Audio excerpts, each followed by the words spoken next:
ಏನು ಹೇಳೋಕ್ಕೇನಿಲ್ಲ, ಇನ್ನು ಅಂಗಡಿ ಬಂದ್ ಮಾಡ್ಕೊಂಡು ಸುಮ್ಮನೆ ಕೂರ್ಬೇಕಷ್ಟೇ. ಮಾಮೂಲಿ ಬರೋರು ಯಾರು ಆಟೋ ಡ್ರೈವರ್ಗಳು, ಕಾರ್ ಡ್ರೈವರ್ಗಳು, ಗಾರೆ ಕೆಲಸ ಮಾಡೋ ಕೂಲಿ ಮಾಡೋ ಅಂತಾರೆ ಬರ್ಬೋದು. ದೊಡ್ಡವರೆಲ್ಲ ಯಾರು ಬರೋಲ್ಲ. ಸಣ್ಣವರು ದೊಡ್ಡ ಹೋಟ್ಲಿಗೆ ಹೋಗಿ ಊಟ ಮಾಡೋಕ್ಕಾಗಲ್ಲ. ನಾವು ಜಾಸ್ತಿ ಮಾಡೋಕ್ಕೋರಿ ಎಲ್ಲೆಲ್ಲ ಇಲ್ಲಿ ಸಾಹುಕಾರರು ಬರ್ತಾರಲ್ಲ, ಬಡವರು ಬರೋದು. ಜಾಸ್ತಿ ಮಾಡೋಕ್ಕೋರೆ ಒಬ್ಬರು ಬರೋಲ್ಲ. ಈಗ ತಿರ್ಗಾ ಮೊನ್ನೆ 900 ಚಿಲ್ಲರೆ ಜಾಸ್ತಿ ಮಾಡಿದಾರಲ್ಲ, ಸ್ವಲ್ಪ ಪ್ರಾಬ್ಲಮ್ ಆಗ್ತದೆ. ನಮ್ಮಂಥ ಬಡವರು ಬದುಕೋಗಂದ್ರೆ ಭಾರಿ ಕಷ್ಟ. ಎಲ್ಲಿ ಈ ರೈಟಲ್ಲಿ ನಾವು ಜಾಸ್ತಿ ಮಾಡೋಂಗಿಲ್ಲ, ಜಾಸ್ತಿ ಮಾಡೋಕ್ಕೋರೆ ಕಸ್ಟಮರ್ ಬರೋಲ್ಲ. ಹೆಂಗೆ ಮಾಡೋದು, ಜೀವನ ಮಾಡೋದು ಕಷ್ಟ ಆಗುತ್ತೆ. ಕಸ್ಟಮರ್ಗೆ ಗ್ರಾಹಕರು ತುಂಬ ಅನಾನುಕೂಲ ಆಗಿದೆ, ಹೊರತು ಅನುಕೂಲ ಯಾವುದೂ ಆಗಿಲ್ಲ. ಪ್ಲಸ್ ಇವಾಗ ಪ್ರೆಸೆಂಟ್ ಟಿ ವಿಲಿ ತೋರಿಸ್ತಾ ಇದ್ದಾರೆ 5 ರೂಪಾಯಿ 2 ರೂಪಾಯಿಂದ 5 ರೂಪಾಯಿ ಗಂಟ ಟಿ ವಿ ಜಾಸ್ತಿ ಆಗಿದೆ. ನಮಸ್ಕಾರ ವೀಕ್ಷಕರ, ನಾನು ನಾಗರಾಜ್ ಅಪ್ಸಂದ್ರ. ನೀವು ನೋಡ್ತಾ ಇದ್ದೀರಿ ವಾರ್ತಾ ಭಾರತಿ ಡಿಜಿಟಲ್. ಸದ್ಯ ದೇಶದಲ್ಲಿ ಸಿಲಿಂಡರ್ ಕ್ರೈಸಿಸ್ ದೊಡ್ಡ ಮಟ್ಟದಲ್ಲಿ ಇದೆ. ಸಿಲಿಂಡರ್ಗಳು ಬರ್ತಾ ಇಲ್ಲ, ಗ್ಯಾಸ್ ಪೂರೈಕೆ ಆಗ್ತಾ ಇಲ್ಲ ಅನ್ನೋ ಚರ್ಚೆ ನಡುವೆನೇ ನಿನ್ನೆ ಕೇಂದ್ರ ಸರ್ಕಾರ ಏನು ಕಮರ್ಷಿಯಲ್ ಸಿಲಿಂಡರ್ಗೆ ಒಂದು ದೊಡ್ಡ ಶಾಕನ್ನು ಕೊಟ್ಟಿರ್ತಕ್ಕಂಥದ್ದು.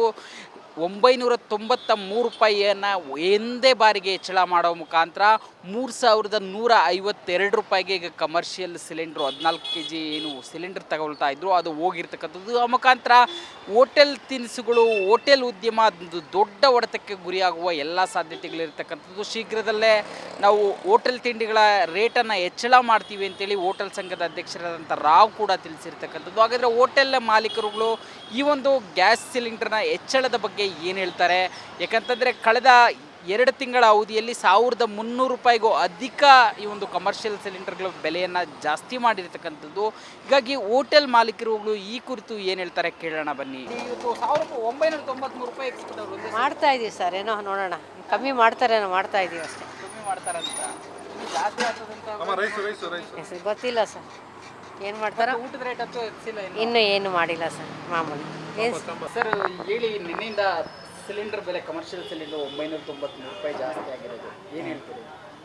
ಏನು ಹೇಳೋಕ್ಕೇನಿಲ್ಲ, ಇನ್ನು ಅಂಗಡಿ ಬಂದ್ ಮಾಡ್ಕೊಂಡು ಸುಮ್ಮನೆ ಕೂರ್ಬೇಕಷ್ಟೇ. 1900 ರೂಪಾಯಿ ಇತ್ತು, ಈಗ ಹತ್ತತ್ರ 3000. 3352 ಆಯಿತು. ಹಾಂ, ಇನ್ನು ಏನು ಮಾಡೋದು, ಹೆವಿ ರೇಟು. ನೀವೇನಾದರೂ ರೇಟ್ ಏನಾದರೂ ಜಾಸ್ತಿ ಮಾಡಿದ್ದೀರಾ? ರೇಟ್ ಅಂದ್ರೆ ಕೆಲವುದಕ್ಕೂ ರೇಟ್ ಜಾಸ್ತಿ ಮಾಡಿತ್ತು, 5 ರೂಪಾಯಿ ಅಂತ ಆವಾಗ ಮಾಡಿತ್ತು. ಸಿಲಿಂಡರ್ ಬರದೇ ಇದ್ದಾಗ? ಹಾಂ, ಬರದೇ ಇದ್ದಾಗ. ಇನ್ನು ಮಾಡೋಕ್ಕಾಗಲ್ಲ, ಅದು ಹೆಂಗೆ ಮಾಡೋ ಕಷ್ಟ. ಹಾಂ, ಹಿಂಗೆ ತುಂಬ ಜನ ಹೋಳಿಗೆ ಇಲ್ಲಿಗೆ ಬರ್ತಾರೆ. ಈಗ ನೋಡಿದ್ರೆ ನೀವು ಇಲ್ಲ ಅಂತಂತಂದರೆ ಹೆಂಗೆ ಅಂತ ಅದು ಆಲ್ಟರ್ನೇಟು ಹುಡ್ಕೋಕ್ಕಾಗಲ್ಲ, ಇದಕ್ಕೆ ಗ್ಯಾಸೇ ಬೇಕಾಗತ್ತೆ. ಕಷ್ಟ, ಹಿಂಗಾದರೆ ಕಷ್ಟ. ಯಾರ ಕಾರಣ, ಯಾರನ್ನ ಬೈಕೋಬೇಕು, ಯಾರಿಗೆ ಒಳ್ಳೇದು ಹೇಳ್ಬೇಕು ಈಗ? ಯಾರಿಗೆ ಏನು ಹೇಳೋದಂತಲೇ ಗೊತ್ತಾಗಲ್ಲ. ನಮ್ಮ ಹೆಸರು ಸೃಜನ್. ನಾವು ಮಾಡಿಸಿದ್ವಿ ಹೊಸ, ನಿಮ್ಮ ಸರ್ಕಾರ ಮಾಡಿರೋದು ನಾವು ಮಾಡೋಕ್ಕಾಗುತ್ತಾ? ಹಿಂಗೆ ಹೋಟೆಲ್ ರೇಟ್ ಜಾಸ್ತಿ ಮಾಡೋಕೆ ನಾವು ಜಾಸ್ತಿ ಮಾಡೋಕ್ಕೋರಿ ಎಲ್ಲೆಲ್ಲ ಇಲ್ಲಿ ಸಾಹುಕಾರರು ಬರ್ತಾರಲ್ಲ, ಬಡವರು ಬರೋದು. ಜಾಸ್ತಿ ಮಾಡೋಕ್ಕೋರೆ ಒಬ್ಬರು ಬರೋಲ್ಲ.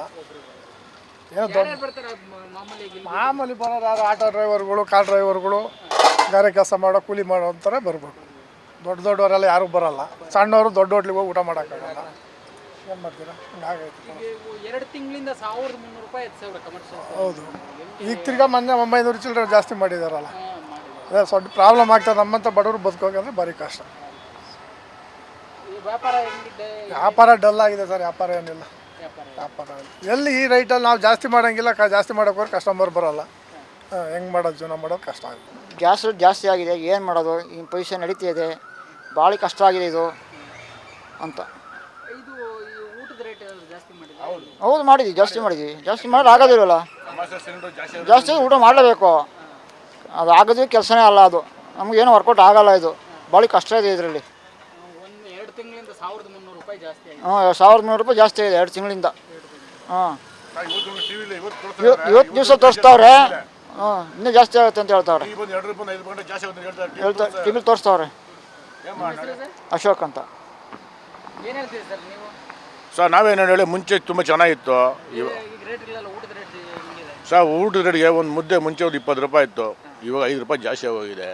ಪ್ಲಸ್ ಅದೇ ರೀತಿ ಬಂದು ಎಲ್ಲನೂ ಕಸ್ಟಮರ್ಗೆ ಗ್ರಾಹಕರು ತುಂಬ ಅನಾನುಕೂಲ ಆಗಿದೆ, ಹೊರತು ಅನುಕೂಲ ಯಾವುದೂ ಆಗಿಲ್ಲ. ಪ್ಲಸ್ ಇವಾಗ ಪ್ರೆಸೆಂಟ್ ಟಿ ವಿಲಿ ತೋರಿಸ್ತಾ ಇದ್ದಾರೆ 5 ರೂಪಾಯಿ 2 ರೂಪಾಯಿಂದ 5 ರೂಪಾಯಿ ಗಂಟ ಟಿ ವಿ ಜಾಸ್ತಿ ಆಗ್ತಾಯಿದೆ. ಅದು ಸಮಸ್ಯೆ. ಹೋಟೆಲ್ ನಡೆಸುವವರ ಕತೆ ಏನು, ಪದೇ ಪದೇ ರೇಟ್ ಜಾಸ್ತಿ ಆಗ್ತಾ ಇರ್ತಕ್ಕಂಥದ್ದು ಹೋಟೆಲ್ಗಳನ್ನ ನಡೆಸೋದಕ್ಕೆ ದೊಡ್ಡ ಸಂಕಷ್ಟ ಆಗ್ತಾ ಇದೆ. ಯಾಕಂತಂದರೆ ನಮ್ಮ ಹತ್ರ ಬೀದಿ ಬದಿಯಲ್ಲಿ ಹೋಟೆಲ್ ನಡೆಸುವಂಥವ್ರ ಬಳಿ ಬರುವಂಥದ್ದು ಸಾಮಾನ್ಯವಾಗಿ ಆಟೋ ಡ್ರೈವರ್ಗಳಿರ್ಬೋದು, ಕಾರ್ ಚಾಲಕರಿರ್ಬೋದು, ಗಾರೆ ಕೆಲಸದಲ್ಲಿರ್ಬೋದು, ಕೂಲಿ ಕಾರ್ಮಿಕರಿರ್ಬೋದು, ಇಂಥವ್ರು ಬರ್ತಾರೆ. ಅವ್ರಿಗೆ ರೇಟ್ ಜಾಸ್ತಿ ಮಾಡಿದ್ರೆ ಅವ್ರ ಈ ಕಡೆ ತಿರುಗಿ ನೋಡಲ್ಲ. ಒಂದು ವೇಳೆ ನಾವು ರೇಟನ್ನು ಜಾಸ್ತಿ ಮಾಡಿದ್ದೆ ಆದರೆ ಅವ್ರಿಗೂ ಕಷ್ಟ ಆಗುತ್ತೆ. ಈಗಾಗಲೇ ಈ ರೇಟ್ ಜಾಸ್ತಿ ಆಗಿರೋದ್ರಿಂದ ನಮಗೂ ಕಷ್ಟ ಆಗ್ತಾ ಇದೆ. ಯಾವ ಪರಿಸ್ಥಿತಿಯಲ್ಲಿ ಇದನ್ನು ನಡೆಸಬೇಕಾ ಬೇಡವಾ ಅನ್ನೋ ಪರಿಸ್ಥಿತಿ ನಿರ್ಮಾಣ ಆಗಿದೆ. ಈ ಬಗ್ಗೆ ಸರ್ಕಾರಗಳಿಗೆ ಗಮನಕ್ಕೆ ತೆಗೆದುಕೊಂಡು ಸೂಕ್ತ ಕ್ರಮವನ್ನು ತೆಗೆದುಕೊಳ್ಬೇಕು. ಗ್ಯಾಸ್ ಸಿಲಿಂಡರ್ ಬೆಲೆಯನ್ನು ಕಡಿಮೆ ಮಾಡಬೇಕು ಅನ್ನೋ ಮಾತುಗಳನ್ನು ಹೋಟೆಲ್ ಮಾಲೀಕರುಗಳು ಹೇಳ್ತಾ ಇರ್ತಕ್ಕಂಥದ್ದು. ವಿಡಿಯೋ ಜರ್ನಲಿಸ್ಟ್ ಗೌತಮ್ ಜೊತೆ ನಾಗರಾಜ್ BF ಚಂದ್ರ, ವಾರ್ತಾ ಭಾರತಿ, ಬೆಂಗಳೂರು. ನಮ್ಮ ಕಾರ್ಯಕ್ರಮಗಳನ್ನು ನೀವು ನೋಡ್ತಾ ಇದ್ರೆ ನಮ್ಮ ಚಾನೆಲ್ ಅನ್ನ ಸಬ್ಸ್ಕ್ರೈಬ್ ಮಾಡಿ, ಪಕ್ಕದ ಬೆಲ್ ಐಕಾನ್ ಒತ್ತಿ ನಮ್ಮನ್ನ ಬೆಂಬಲಿಸಿ. ಹಾಗೆ ನಮ್ಮ ಕಾರ್ಯಕ್ರಮಗಳನ್ನ ಲೈಕ್ ಮಾಡಿ, ಕಮೆಂಟ್ ಮಾಡಿ, ಅದನ್ನ ಬೇರೆಯವರಿಗೂ ವಾಟ್ಸ್ಆಪ್ ಮೂಲಕ ಶೇರ್ ಮಾಡಿ. ನೀವು ಹೀಗೆ ಮಾಡಿದಾಗ ನಮ್ಮ ಚಾನೆಲ್ ಇನ್ನಷ್ಟು ಮತ್ತಷ್ಟು ಜನರಿಗೆ ತಲುಪಲು ನೀವು ನಮ್ಮೊಂದಿಗೆ ಸಹಕರಿಸಿದ ಹಾಗಾಗುತ್ತೆ.